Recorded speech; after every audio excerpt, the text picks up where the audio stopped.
EXO Auto Works. EXO Auto Works is Colorado Springs' home of the $30 synthetic blend oil change. Call now, 719-375-3232, or visit exoautoworks.com to make your appointment. Enharmonic Studios. Enharmonic Studios is a hybrid digital analog facility designed to be quality and affordable to anyone who wants to make history. Call today, 719-963-2020, or go to facebook.com/Enharmonic Studios. Madrid Maintenance. Madrid Maintenance offers excellent handyman services in the Colorado Springs area, starting at just $35 an hour. You can reach them by phone at 719-634-2020 or online at facebook.com/Madrid Maintenance. Trevor's Beard is brought to you by The Beard Struggle.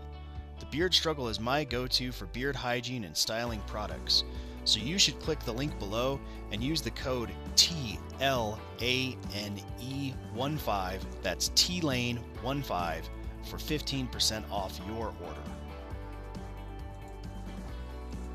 The Toolbar, our new line of handmade soap produced in partnership with Crafts by Carolyn Lane, available on Etsy. This soap packs a punch of manly scent, like oak and fig, fresh-cut lumber, cedar, and more masculine fragrances being developed all the time. With a soft touch of natural oils to cleanse and moisturize, use the link below to buy the Toolbar now. Once you try it, you'll never want to wash with anything else.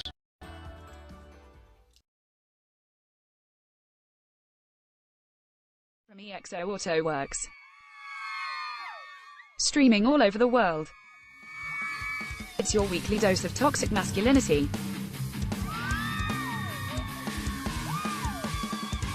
With Eric Madrid and Trevor Lane. It's Man Talk.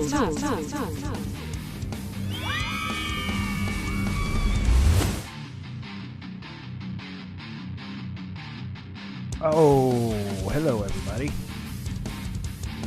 Welcome.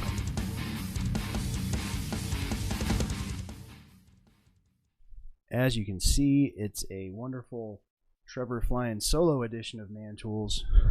So we got cut out Eric, just so the space doesn't look too empty. Wow, what a week. As you may have heard us talk in the past couple of months, I have been working actually with Eric a lot on getting my backyard into a grass situation instead of a dirt and weeds situation. So this week, finally, I planted the grass seed, and Eric's been working really hard with me on getting the sprinkler system installed. And now that that's all ready to go, I planted the seed. Had to till everything up. Luckily, I missed all the sprinkler lines and heads. And yeah, so we should have grass in my backyard in a couple of weeks. That's exciting. I also, another exciting thing, I bought a bunch of gold through an IRA, which this is something I highly recommend, because if you look at what inflation's doing, the fact of the matter is that the dollar does not maintain any kind of value. So I got rolled some 401k funds into a gold-backed IRA, and that's my little hedge against inflation. The other thing I'm doing to protect myself from inflation, although this is a little less reliable because it obviously hasn't been around as long, I'm buying a little bit of Bitcoin every 2 weeks and just hanging on to it. So that has been financial advice with Trevor for this evening. Since Eric's not here, we're just going to roll into the news. Now that you guys know what's been happening with my week. So let's do it.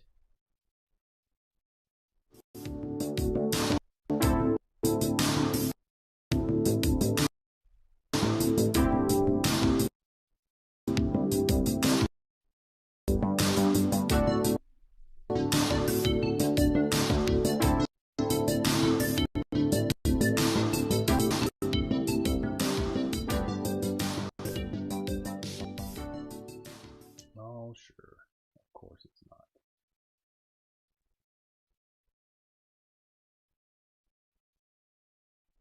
There we go. That's better.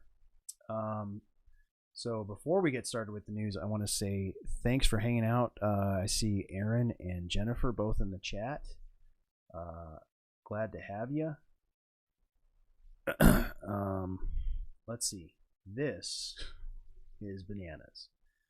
This company called Chromat has come out with a line of swimwear for girls who don't tuck. And it means exactly what you think it means. Check this out.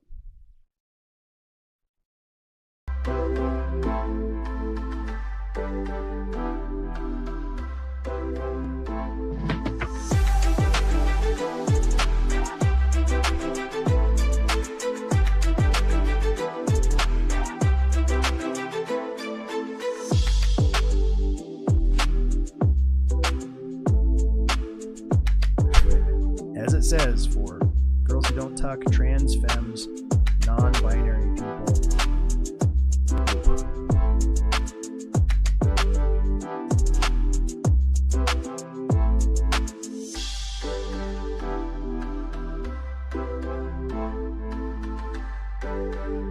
What's a monokini? Isn't that just a one-piece swimsuit?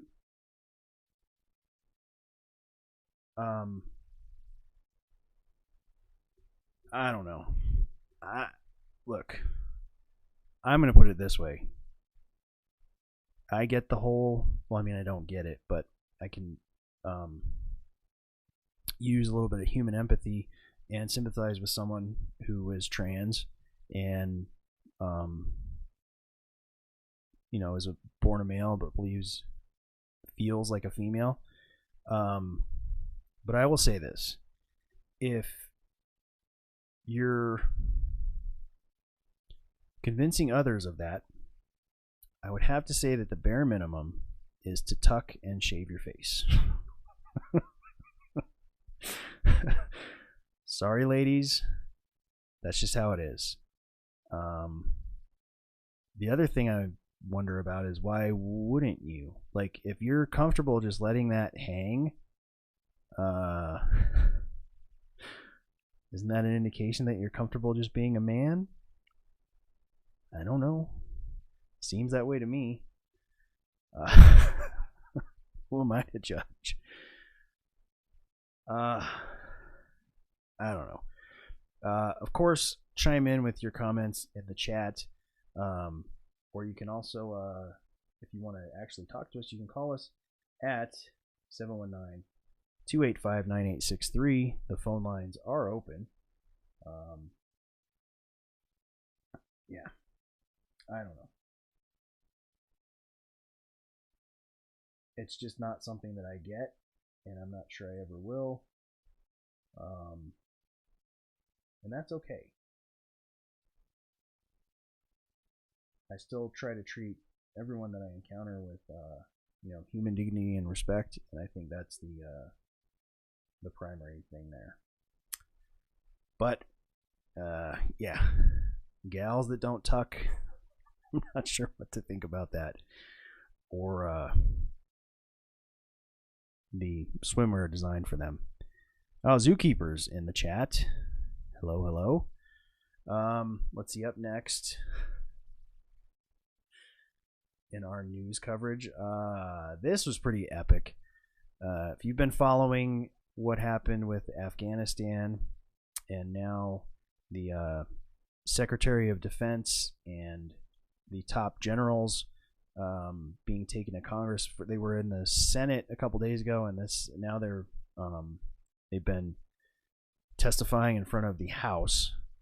Here's a little excerpt of some of that from earlier with Mr. Matt Gaetz, the congressman from Florida,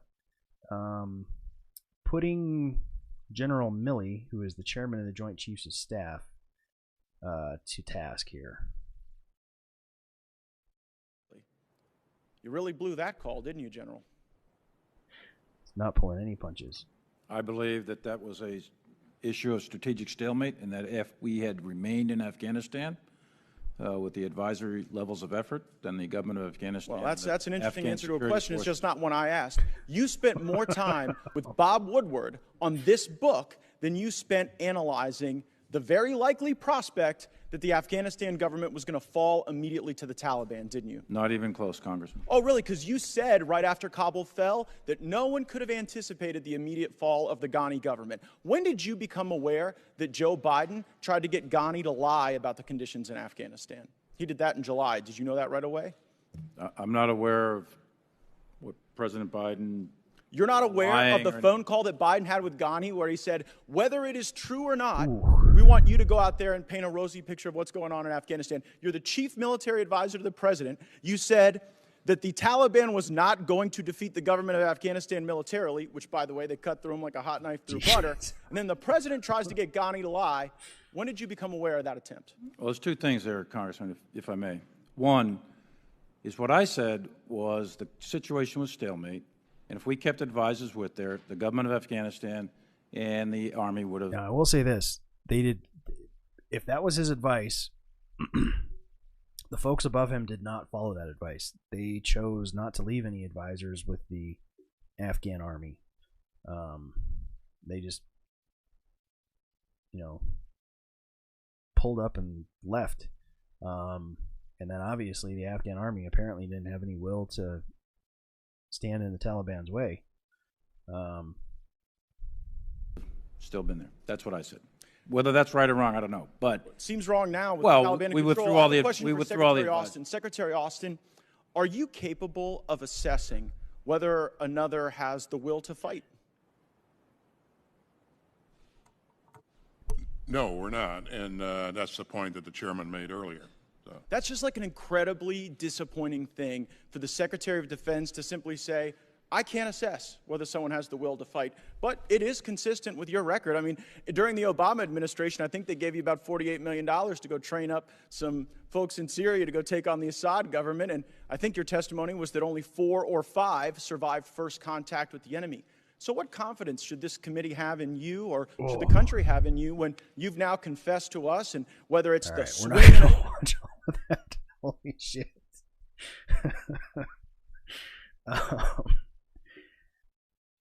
Look, here's my 2 cents, and I got to be a little careful because I do work for the government in general and the Department of Defense specifically. I think someone needs to be held accountable for what happened over there. I'm not sure who that is, but I think there are some people that need to lose jobs over that situation. And that's why we have congressional oversight for this, is to hopefully make that happen. Oof. Jeez.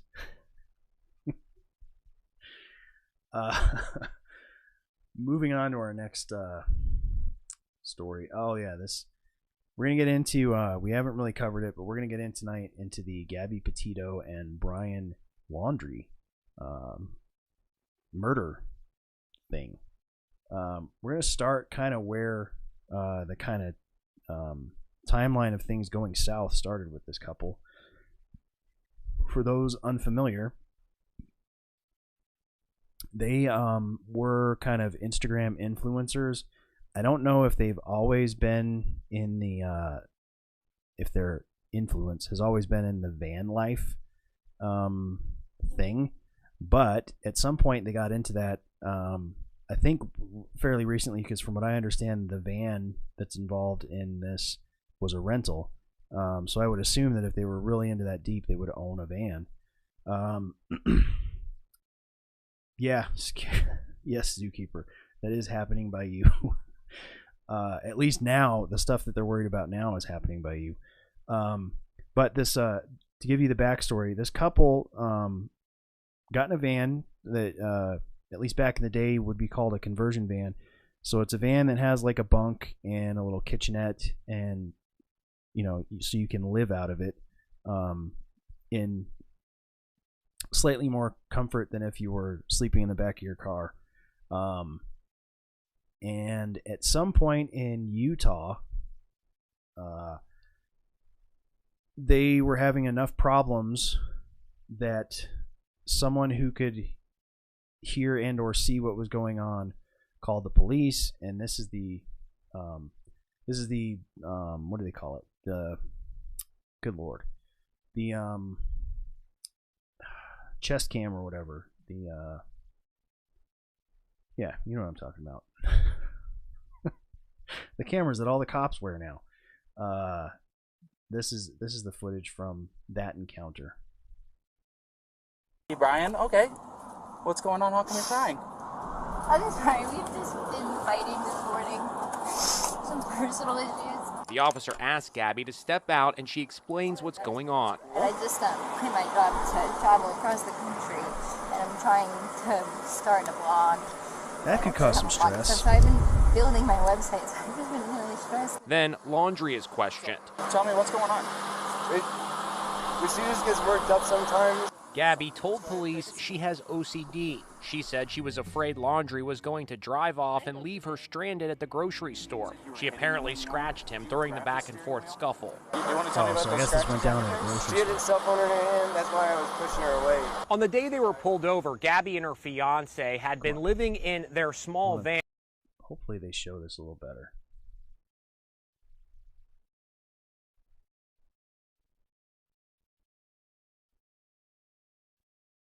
Here we go.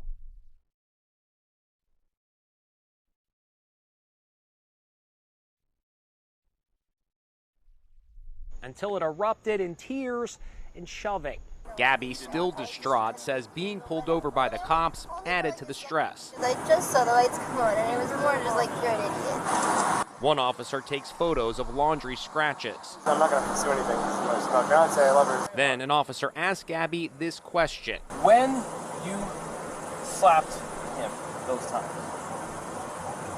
were you attempting to cause him physical pain or physical impairment? Was that what you were attempting to do to him?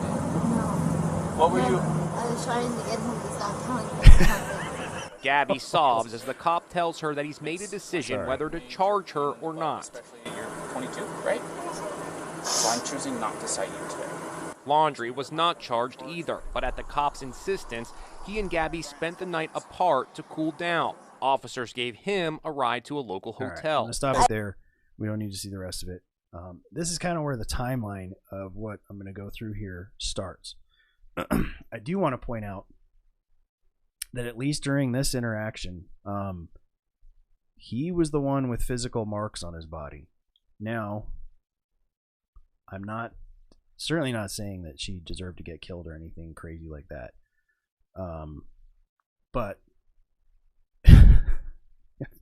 if you quit your job and jump in a van with somebody, you both better be really sure that you want to stay in a van with that other person, because there's nowhere to go. So let's see. Here's kind of the timeline. This is what I wanted to get into. So August 12th is the video that we just watched. Police in Moab, Utah responded to reports of disorderly conduct involving a couple, and they interviewed both of them and they were described as having engaged in some kind of altercation. They were not charged, but they were separated, and I should point out that Brian Laundrie did not have the van. This is an important point. August 30th, Laundrie is accused of using a debit card and PIN number for accounts that did not belong to him between the dates of August 30th and September 1st, according to a federal indictment, this is what got the feds, or was a way for the FBI to get involved. So they're tracking that. September 1st, Laundrie came back to his family's home in Florida and did not have Petito, but he did have the van. Okay, so the van was owned by Petito. Which that's when this story first came out, I was curious if like they just got tired of each other's shit and he left her in the middle of nowhere and there was no foul play, but then when you get to later on, we find a body and a cause of death, that kind of goes out the window. September 6th through 8th. This is kind of odd. The Laundrie family goes on a family camping trip.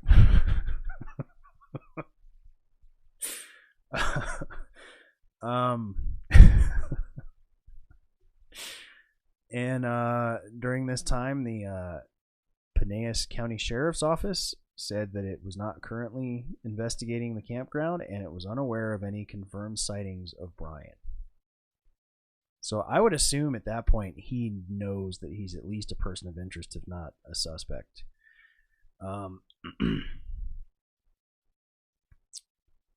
Okay, so I guess that's kind of the end of the timeline, at least for that bit.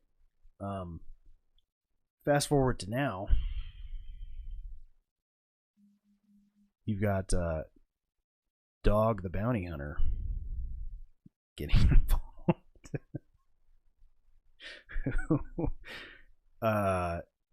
Who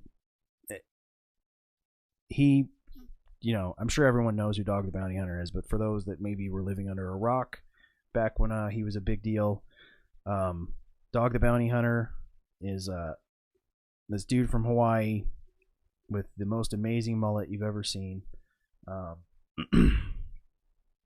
And he's a bail bondsman, which is the kind of more official term for a bounty hunter.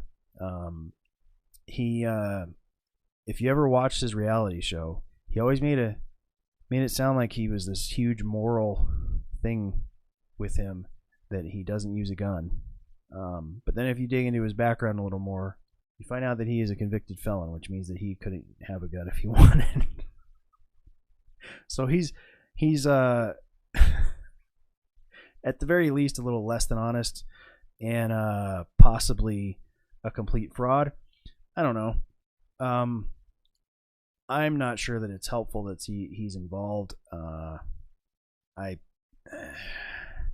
don't know. It's a very weird story. The reason that I brought it up tonight, and especially for kind of what we do, is as kind of a cautionary tale for folks that are couples who are looking at something like this. Look, if you're going to go spend weeks at a time in a van with somebody, you better be very sure that you're going to get along. And it sounded like there were some issues that I would assume were known well before this little trip started. One of the things, I don't think it was one of the versions of the body cam footage that I think was a little less edited than the one that I just showed. Part of it was Gabby was saying that Brian was upset with her because she has this OCD and they're traveling in a van. So she's getting upset about how messy and dirty things are. Which, if you've ever traveled in a van through like the Southwest, it's dirty and dusty and you're in a desert. It's very hard to keep things clean.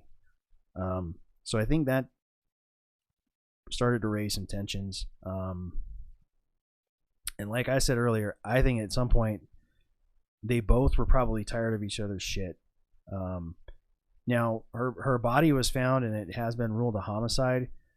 And the fact that he had the van and she didn't is does not look good for him. And the big question now is what's happened with him. For him to be like evading capture for this long, I don't know. One theory is that he's dead too at this point. I don't know about that. I mean, I suppose it's possible. Maybe he went out into a swamp somewhere in Florida and killed himself and just let the gators take him. And if that's the case, they may never find him. But it seems like there would be some kind of evidence that he did something like that. Like Zookeeper was saying, something about his Mustang that just went into the swamp. That's suspicious as well. And it could even point to, like I said, that maybe he couldn't deal with the guilt anymore and killed himself. I don't know. Clearly, these two young people got fed up with each other and things went south in a really bad way. And it's very sad.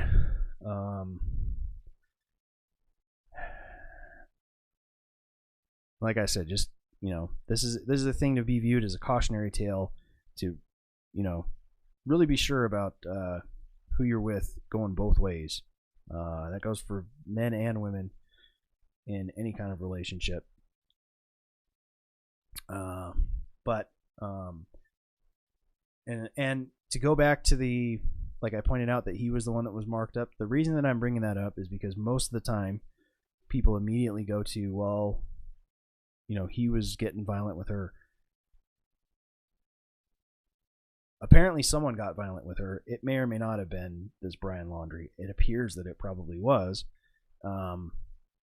But it looks like the violence started with her hitting and scratching him.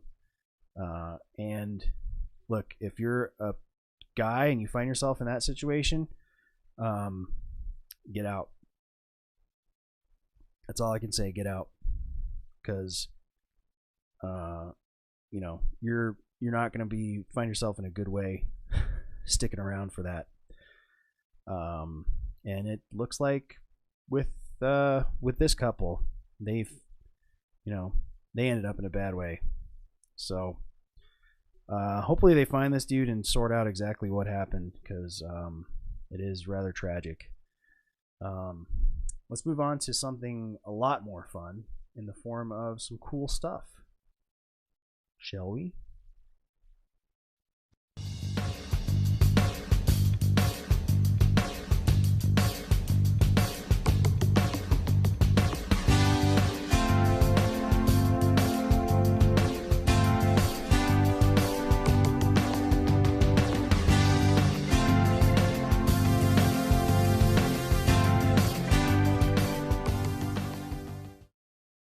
All right, this is very cool.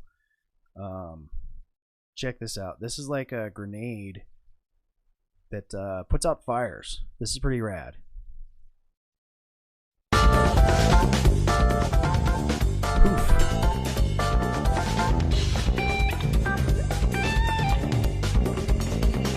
Just toss it in it.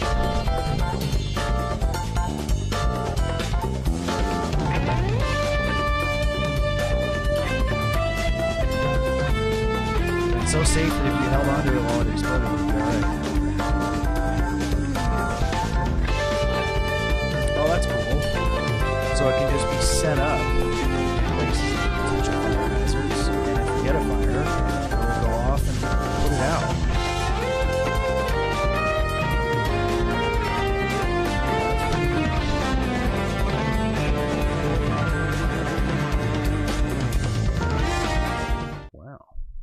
The other cool thing that I wanted to look at was this video someone made of little sound bites of recent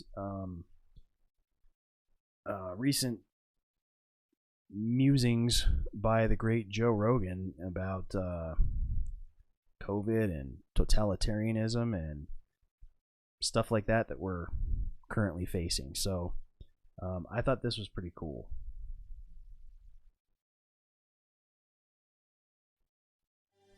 As soon as you give politicians power, any kind of power that didn't exist previously, if they can figure out a way to force you into carrying something that lets you enter businesses or lets you do this or lets businesses open, historically, they are not going to give that power up. They find new reasons to use it. I'll be back. We have to protect those freedoms at all costs, whether you agree with people's choices or not, because it is the foundation that this country was founded on. Freedom.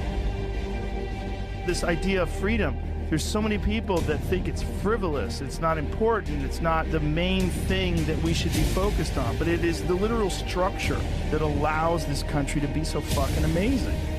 Every single country that's ever existed other than the United States. Up until 1776, every fucking country that has ever existed was run by dictators. All of them. This is the first experiment in self-government that actually worked, and it created the greatest superpower the world's ever known. It created the greatest cultural machine, the greatest machine of art and creativity and innovation right fucking here. And how did it do that? It did it through freedom. And as soon as you see something, anything that comes along and inhibits your freedom, you should be very cautious of that thing. You should be very suspicious. Because anything that comes along that can inhibit your freedom is, by definition, anti-American.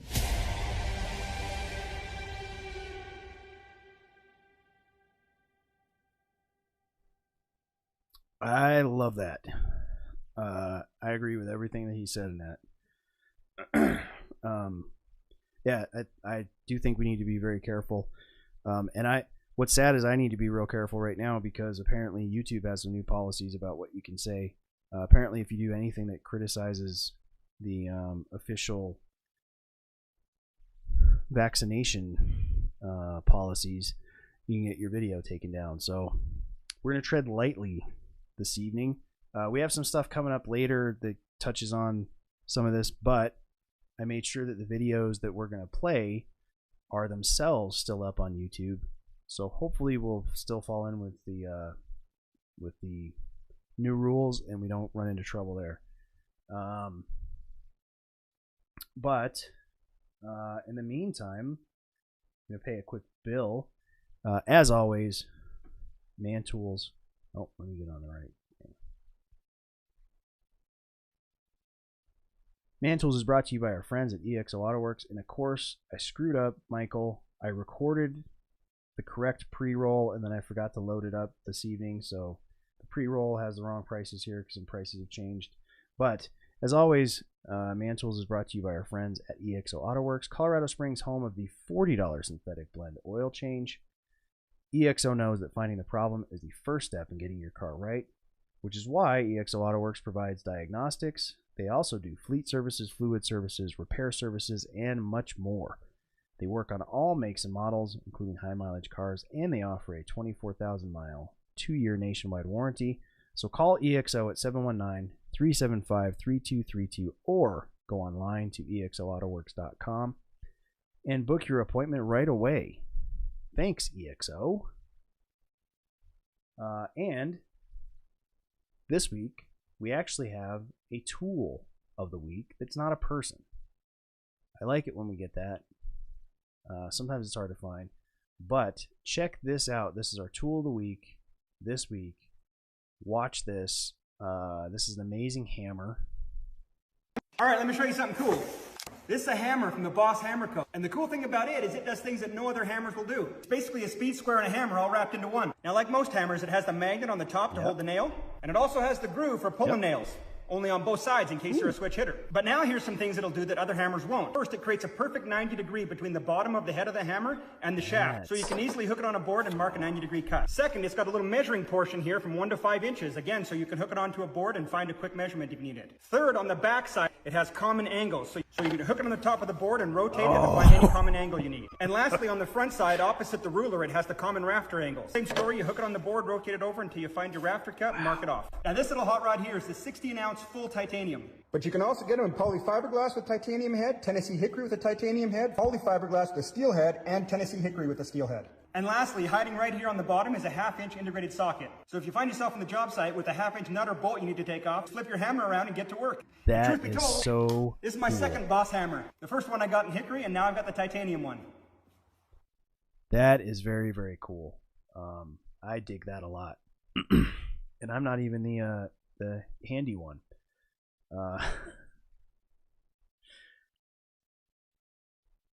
Unlike Eric's the one that sent that in. Obviously he would get a lot more use out of it than I would, but I might buy one anyways. Up next, we have a segment that we don't always get. This is a man of the week. So this video has been going viral, so you may have seen it, but this dude definitely has some balls of steel. I assume this is down in Florida because there's a gator there. And it's hanging out at this dude's house, and he decides that's enough. You can go somewhere else. So he comes up with a solution to do something about it.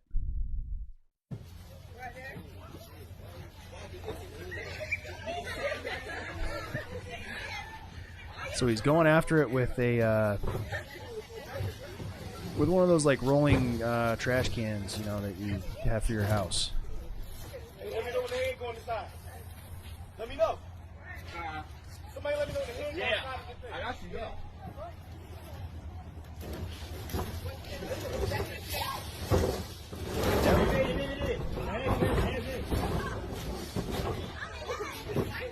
Nope, wait. He's getting it.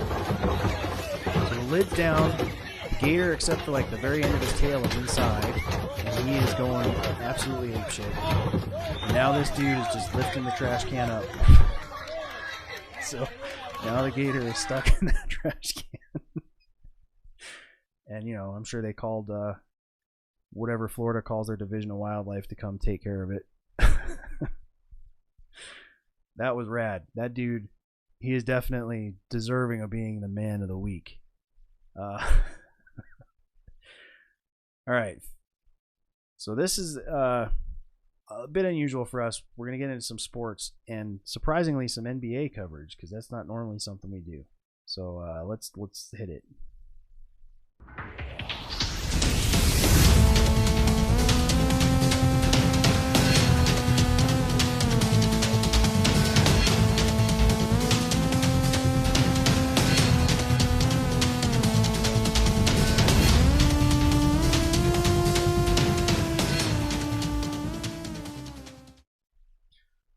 All right, so there's been a bit of a kerfuffle with some NBA players and the whole vaccination thing. This fellow, of course I don't remember his name, he plays for the Orlando Magic, and he's asked about taking the vaccine, and he gives like one of the smartest answers I can think of for why he's not interested. What is it about the vaccine that makes you hesitant to get it? I would start with I've had COVID in the past, and so our understanding of antibodies, of natural immunity has changed a great deal from the onset of the pandemic, and is still evolving. I understand that the vaccine would help if you catch COVID, and you'll be able to have less symptoms from contracting it. But with me having COVID in the past and having antibodies with my current age group and physical fitness level, it's not necessarily a fear of mine. Taking the vaccine, like I said, it would decrease my chances of having a severe reaction, but it does open me up to the, albeit rare chance, but the possibility of having an adverse reaction to the vaccine itself. I don't believe that being unvaccinated means infected, or being vaccinated means uninfected. You can still catch COVID with or without having the vaccine. I would say, honestly, the craziness of it all, in terms of not being able to say that it should be everybody's fair choice without being demeaned or talked crazy to, doesn't make one comfortable to do what said person is telling them to do. I would say that's a couple of the reasons that, I would say I'm hesitant at this time, but at the end of the day, I don't feel that it is, anyone's reason to come out and say, well, this is why or this is not why. It should just be their decision, and, loving your neighbors, not just loving those that agree with you or look like you or move in the same way that you do. It's loving those who don't. Yeah. Wise words, my friend. Yeah. Now the other fella, sorry guys, I don't know basketball players, so unless it's in like the title of the video or if they mention their names, I don't really know these guys. Here's another guy from the this time from the Washington Wizards, with a very similar sentiment. He made it very clear where he stands. I am not vaccinated. No, I'm not. Do you care to share why? Personal reason. Now, if you remember last season, the Wizards, hands down, were hit the... He had more than that. They better show it. Here we go. Ended up sharing why. Every player, every person in this world is going to make their own decision for themselves. I would like an explanation to, people with vaccines. Why are they still getting COVID? That's a good question. If that's something that we are supposed to highly be protected from. Like, it's funny that, it reduces your chances of going to the hospital. Yeah, I had it, but that doesn't mean I can't get it again, I mean, it's no different than somebody with a vaccine. Like, yes, I developed the antibodies for it, so my chances will be less likely now as well, right? But it's still a possibility I may get it. Just like there are players and coaches and staff who are vaxxed and missing camp right now because of it. So now I guess there's some good. Now, the NBA shortly after that, because they haven't been sure what to do about this, they came out and said that they cannot mandate the vaccines because that would require a new agreement with the players' union, and apparently the players' union is not willing to sign off on that. So the NBA released their protocols. I guess this is what they can mandate without getting the union involved, or at least that's what they think. So here's a list of what I guess they're going to have to do.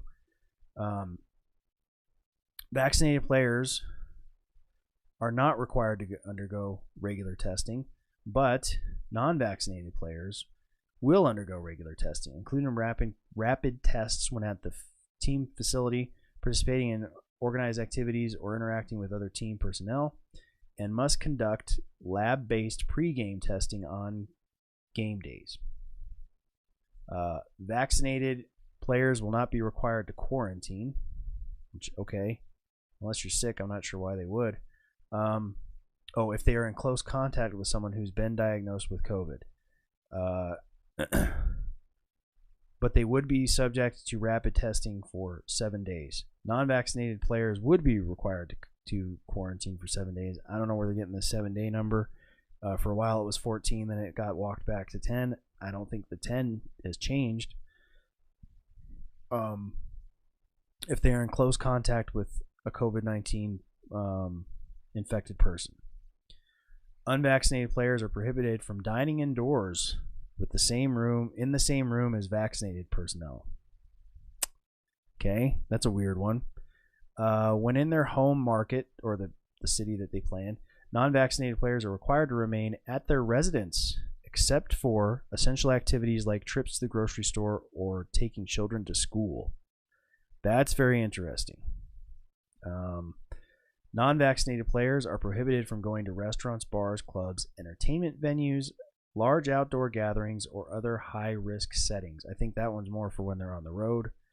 And it is also possible that non-vaccinated players who can't play games where cities require vaccination, which this is a big deal. There have been a couple of, because a couple of these players play in like New York, and I guess what they're running into is they will not be allowed into the venue for the games, so they can't play their home games, which is a little. So they're looking at docking their salary for the games missed. I don't know, man. This is pretty bananas.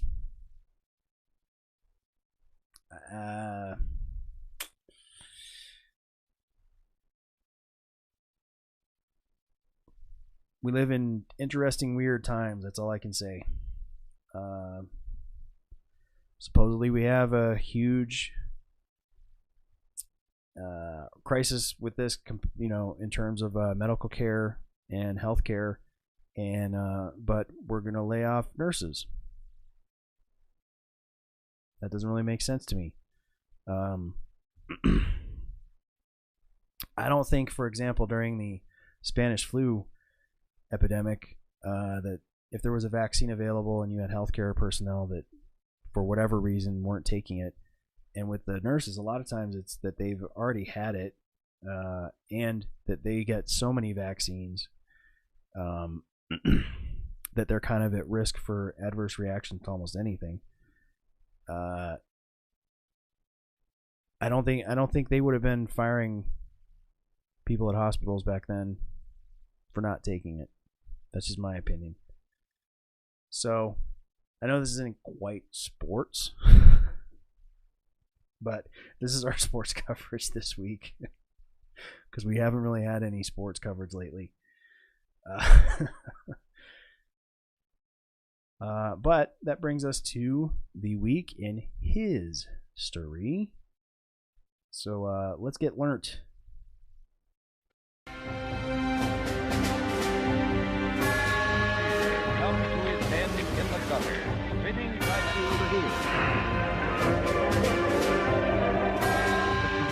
First on the flank, get it started, get fired at his flank.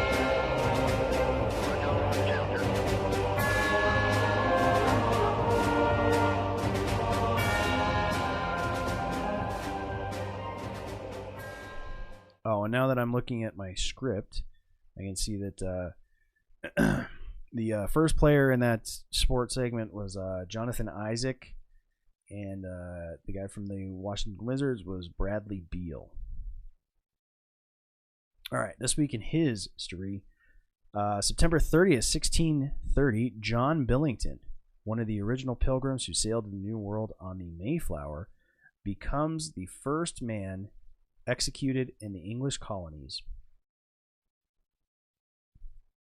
Sorry, I'm going to slide this over.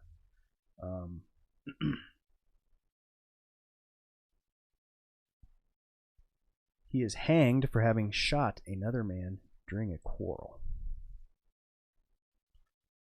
Let's see, October 1st, 1982, the first compact disc player is released by Sony.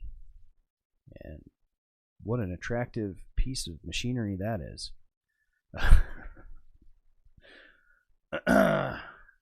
You young kids have no idea how spoiled you are.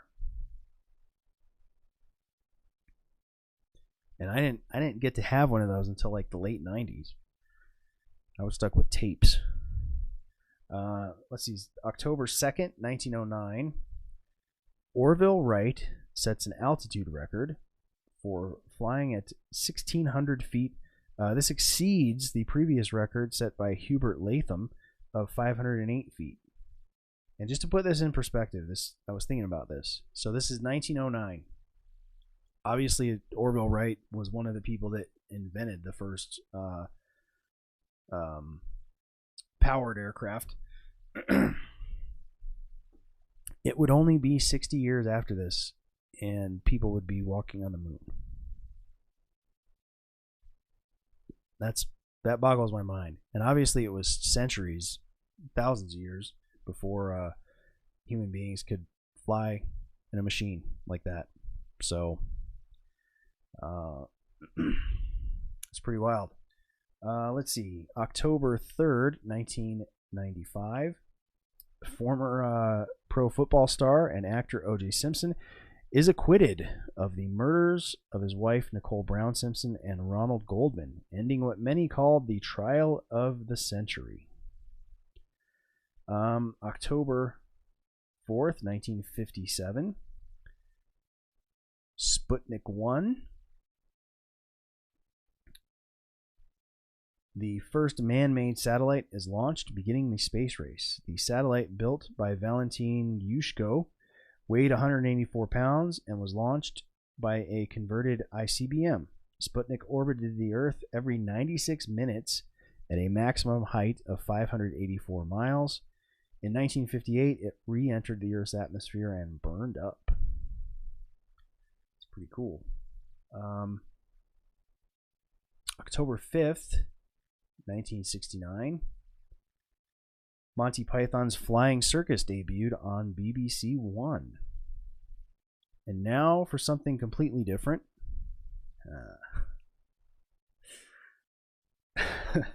October 6th, 1927. The very first talkie, or motion picture that included sound, The Jazz Singer, opened with popular entertainer Al Jolson singing and dancing in blackface. Ooh. He'd be canceled now for sure. By 1930, silent movies were a thing of the past. And that has been the week in history, which also brings us to the end of our show this evening. I want to thank our sponsors, of course, EXO AutoWorks, place where we hang our hat, our home here. Enharmonic Studios, Madrid Maintenance. Thanks to all of you for watching and listening. Of course, please check us out on the web at mantoolsmedia.com. Also, check out our social media. Super easy to get to. It is at linktree/mantoolsmedia. That includes a link to buy our new soap, the Toolbar, which is available in black oak, fresh cut wood, exfoliating cedar, and it's currently curing. Still a little soft. I touched some today. I wasn't supposed to. But leather is coming. That is, of course, from Crafts by Carolyn Lane on Etsy. Some news for those of you that are on our Patreon. We are going away from Patreon. That is going to be shut down tomorrow. So if you are a patron over there, please go over to mantoolsminions.locals.com and sign up as a supporter there. It's the same deal, the same price. You get the same stuff. It's just Locals is a better platform from our perspective. We're still trying to sort out the live streaming. I know that the post said that we would be live streaming on Locals after this. It's not going to be live. I still haven't figured out a way to do that. At least not where it looks good. So what I will be doing is we'll be recording and uploading there. The upside at Locals is, unlike Patreon, it can host video on its own. So we don't have to deal with any YouTube nonsense. So we're going to be... I'm going to wait until Eric's back in. But coming soon, I already uploaded the second part of our Man Tools at the Movies watching Animal Farm. And we're going to be doing an interview with a very controversial person very soon over there on Locals. I don't want to give it away. You'll just have to become a member and check it out. Also, pick up some merch at mantoolsmedia.redbubble.com. And that will do it for, usually we say for us, but in this case it's just for me tonight. That will do it for me. Eric should be back in the studio next week. And we will see you then. Good night, everybody.